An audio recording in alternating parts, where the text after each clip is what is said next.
Hello everyone and welcome back to another episode of my Oxygen Not Included playthrough. So today's episode, I wanted to focus our efforts, and the first thing I wanted to do was make use of this water and create a SPOM. We're going to create a pretty big one. I'm going to be ambitious with the size. There's nothing wrong with having extra oxygen. I'm going to be pretty ambitious. I want to get a lot of dupes for this game. I know we were starting off relatively small, but I want to do a 4 electrolyzer setup, which means we're going to need about 32 dupes, maybe even more since we have 2 dupes with diver's lungs. Also because this is outputting about enough for 3 electrolyzers, and I will eventually wrangle another cool steam vent into this. I'm going to keep this pretty close by the base since this is where most of the oxygen's going to go into anyways. To try to avoid bumping into this, I think I'm going to build this a little lower actually. We're just going to clear this whole chunk right here.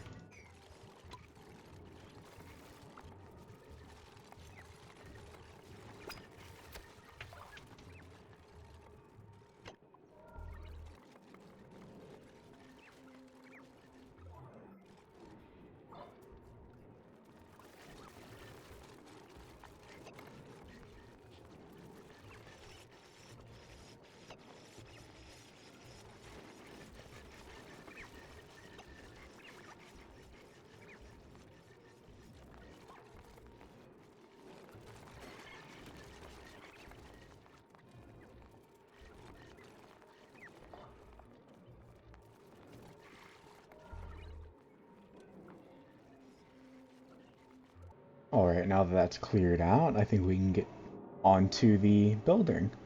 So I'm taking this design from Echo Ridge Gaming. He has a whole SPOM video that covers a ton of different kinds. So I guess now I can actually go into what a SPOM is. It's an acronym and it stands for Self-Powered Oxygen Machine. The reason it's called self-powered is the electrolyzers produce both oxygen and hydrogen. The oxygen is what we're going to give to our dupes, but the hydrogen is what's going to be used to power the whole device. The SPOM itself uses some pretty smart mechanics to save on resources that you'd want to put somewhere else. Like for instance, we would probably have to set up a gas filter if we weren't using a SPOM, which would take more power, but thankfully we don't.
So I think I've got everything built in. I want to put a gas reservoir right around here, but I need these ladders to be destroyed first. But while I'm waiting for all that to be built, I think it's time for this episode's ramble. I want to talk about something a little goofier today. The first one, and it's the one that's like the most weirdly nostalgic for me, and probably just because I had such an awful reaction to it eventually. We had these hard fruit candies, which I think were literally just called heart fruit candies. They came in this glass jar, and I would just wolf them down. I might have almost gone through an entire jar at one sitting. It was not a good time for me. Ever since then, I haven't touched them. In my family, we loved cookie dough, and my dad would specifically make cookie dough that we could eat raw, just to eat it raw, that we didn't have to turn into actual cookies. It actually did turn into... I like to make cookies every now and again. I don't do it very often. But I've got some next to me right now. And I didn't bake some of them long enough so you could argue those are raw. Also had a bunch of wafer cookies. You get all kinds, or I guess I shouldn't say all kinds, but like the basic three of your chocolate, vanilla, and strawberry. And you have all manners of fruit snacks too. Especially like the Scooby-Doo ones, specifically the Scooby-Doo fruit snack, the blue one. Or I've had a friend who said the Pokemon fruit snacks are basically the same thing as the Scooby-Doo Scooby fruit snack. Also used to get these like little packages of like little cookies or crackers that you could just pour into your mouth. I think the ones I specifically remember were these cheese nips, but I knew there were other ones for like different kinds of things. I think there was one for like M&Ms and for like little cookies. I'm just wondering what kind of snacks I guess you all are eating these days. I have a bunch of cheese snacks.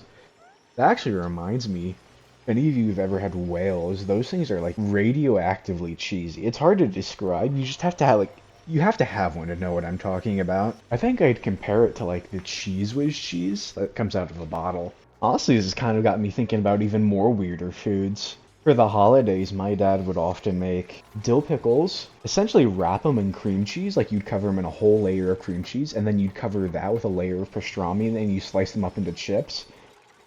It's such an odd combination of flavors, but I still dig it. I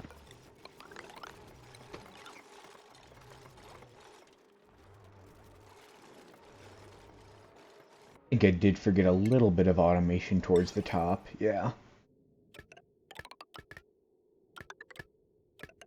Honestly, I think I just wanted to talk about food because the time I'm recording this is about dinner time for me. It's making me really hungry, so I probably should stop talking about it.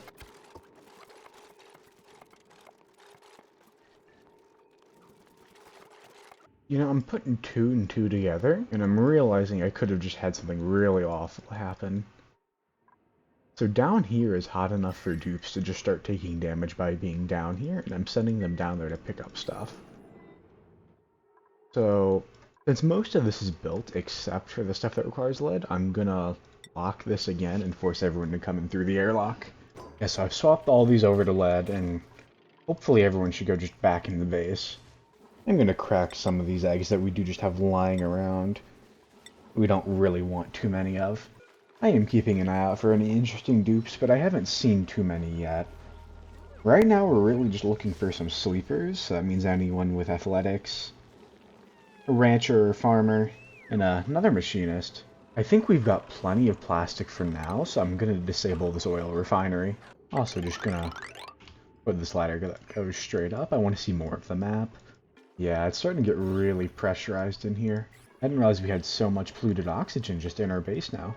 We do need to start getting some of this gas out of here, though. Now, a good thing to that end is now, since we have plastic, we can start putting gases out in a little higher pressure. Up to, I think it's 10,000? I'm going to put this down here in the bottom left. I want to leave this gas over here for our farm, but everything here and below can go. Put a high pressure right there. Yeah, it's starting to creep up into our other hatches, and not fun. And because of that, now all of these are breaking. I think I am going to have to disable this checkpoint so they can repair, so they can go out, get the materials they need, and hopefully repair. Wait, actually, well, they have copper here. Quite a bit of it, too. I'm going to put this if it's below. That way we can just settle. We have plenty of oxygen in there for now. And we're still getting some... I see. Oh, that's bad. It wasn't this one, it was the other one. Yeah.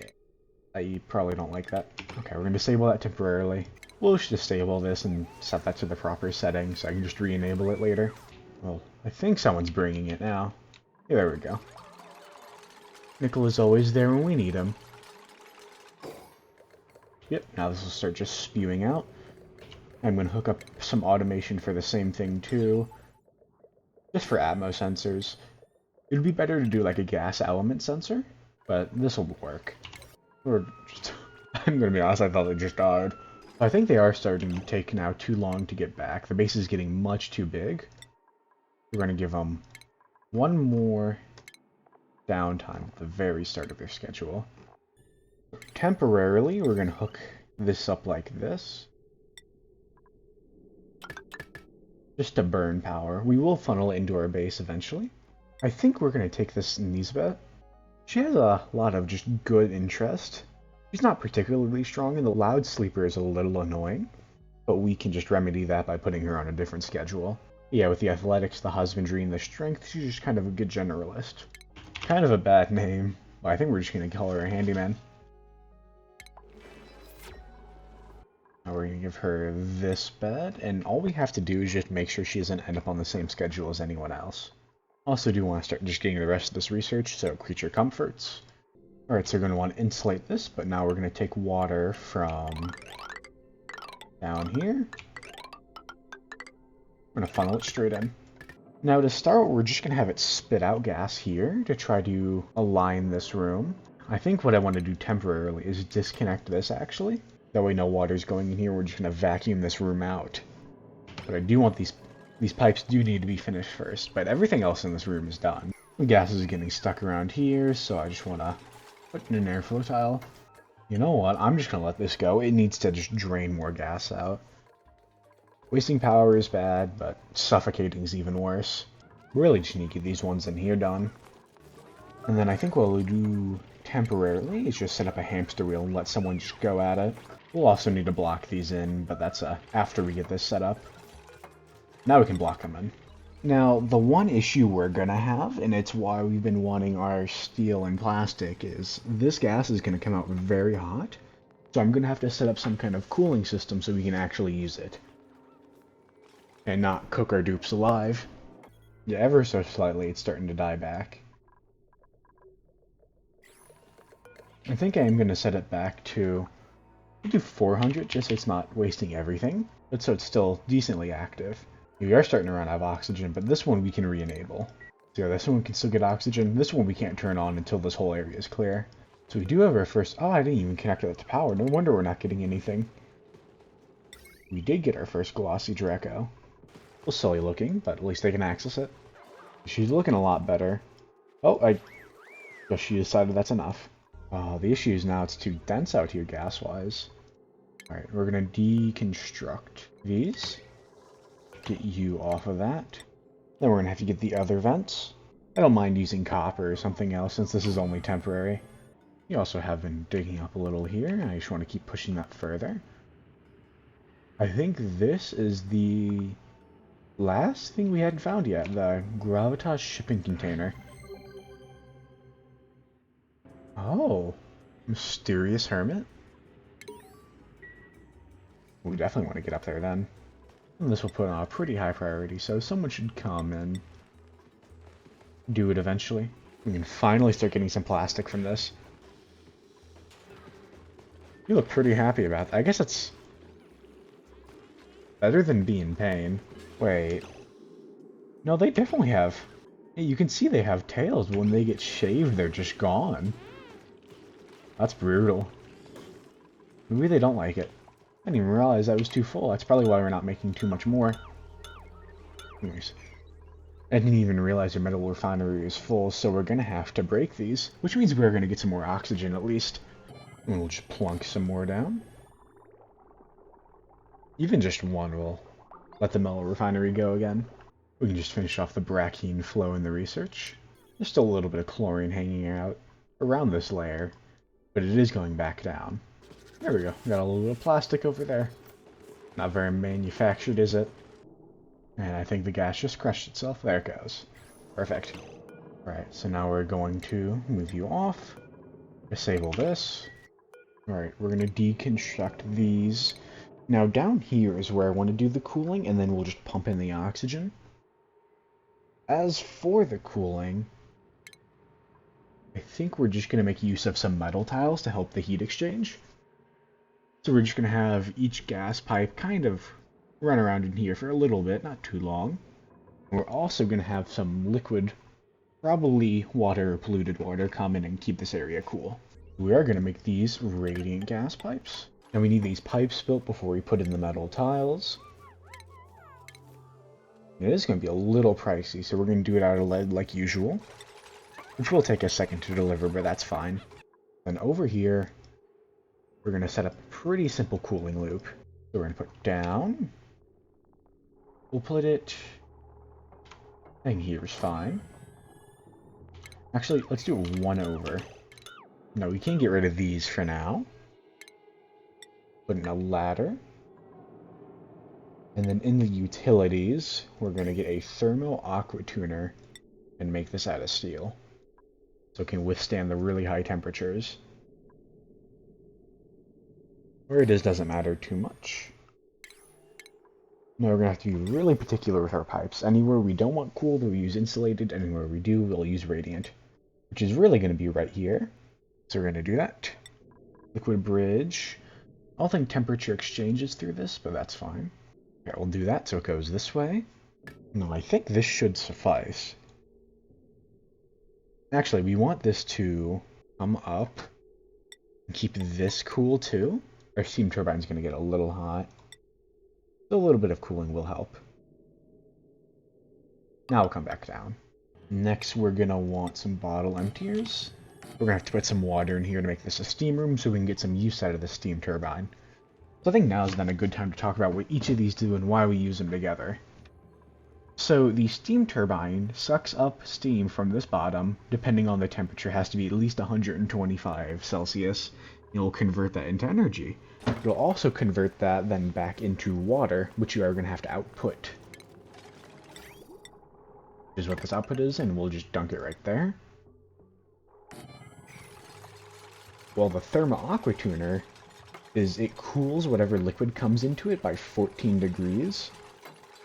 And then outputs that heat into the surrounding environment. So we're going to turn this little area into a steam room that's going to keep sucking up the steam, turning into water, and vice versa. And this is how we're going to get our cooling. Now, we will want to set up some automation. That way this thermal aqua tuner is not running forever. We're going to take a liquid pipe thermosensor. Now, let me make sure I have my side. I might actually need to flip this. I sometimes make that mistake. I had it right the first time. Now, one more thing we do want to make sure no water gets too hot by just sitting there is we're going to have to put in a liquid bridge to keep the water flowing. Because if pipe thermosensor disables the aqua tuner, the water's just going to sit there. Whereas this water might not really change temperature. Okay, I think I've got how I want to do this. So we're going to have it come through, that way it still stops here, if needed. But then we can go into this overflow, which will funnel that way. We will need that automation back. Or I guess it's in the plumbing, technically. So now what we're going to do is we're going to put some polluted water in here. Same on this one. And we want to get a layer of polluted water.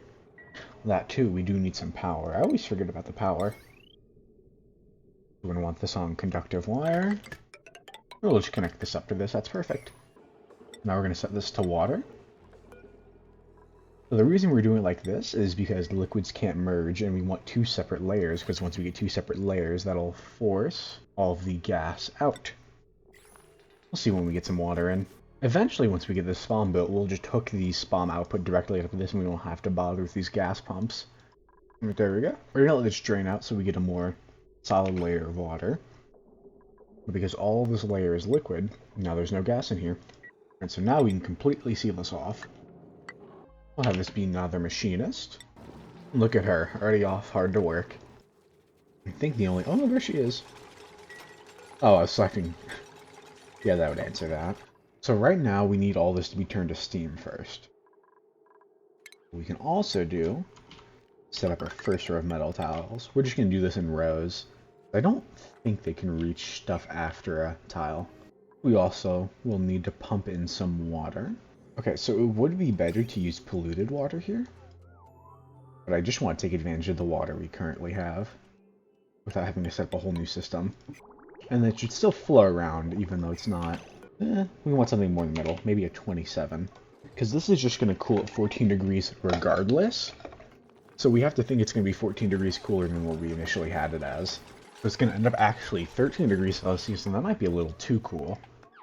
Let's do 30. That should stabilize it. We'll just have to see how it goes. Can they not? I guess they can't get out.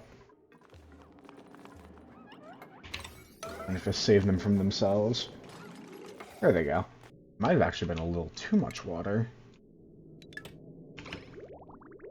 Hopefully this can still all flow around. See if I can plumb that pipe. I think we have someone who can do this. Hope we do. It should still be flowing around regardless. Even if it can't really get cooler. I think it's just full. Yeah, this is why we really need the athletics. She'll get it eventually, especially once she gets some more skills. Okay, we don't need to empty that anymore.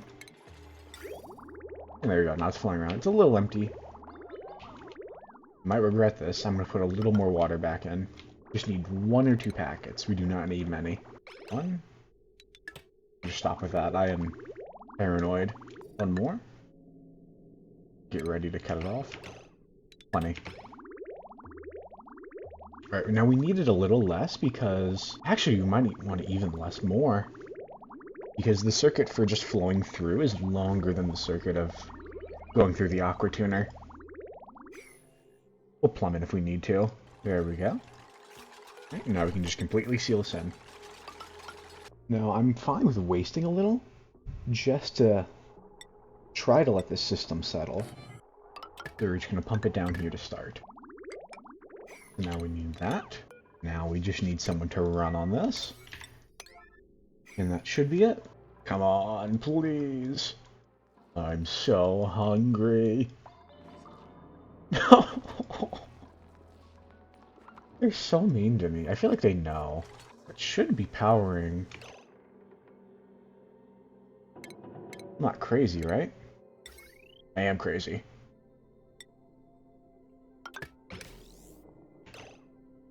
And now... Okay, this is going to be a mess, which is kind of why we just want to pump this out, too. But now this is running. That should power this. Do like a 90. 60. And eventually, once this can build up enough power, then these will start running, too. Oh, oh. Yeah, I'll need to let this settle for a little bit using the new Atmo sensor values, but once it does... Okay, these are going to get destroyed. That's fine. There's plenty of gold. I was a little shy. This needs to actually be above 250. And those need to be 450. I'm sure you could play around with these values if you want, but this has been going on long enough. We need this one to start running so we can actually start cooling all this. And for this to run... We need all these to be full, because this room should start getting very hot very fast. And this should hopefully start cooling down. Ever so slightly it is. You can see this pulsing to life for a second. And you can only get so many cold packets in there. You know what, I think before this actually turns into steam and gets really bad, now's a better time than ever. I think this is the best option I got. And then I'm just going to have this run around. I can cancel them that. And this should still hopefully work. And this won't have to run nearly as much. It's just getting it down to temperature. I don't know if it's cooling it down enough. Now, we're having such a good flow since this was really full. This will not stay full for long. In fact, it's dormant now, and we're not going to get more water for a while. The only thing is we need to make sure that this is not lower than 14. Because then the water will freeze, and that'll be really, really bad. You know what? If nothing else, at least it's slightly safer out here. Ignoring the temperature. You might actually extend this a little more. Luckily, we won't have to extend the water pipes, but we will have to extend the gas pipes. I think we've got this theoretically functional for now. So, and I think I will see you guys next time.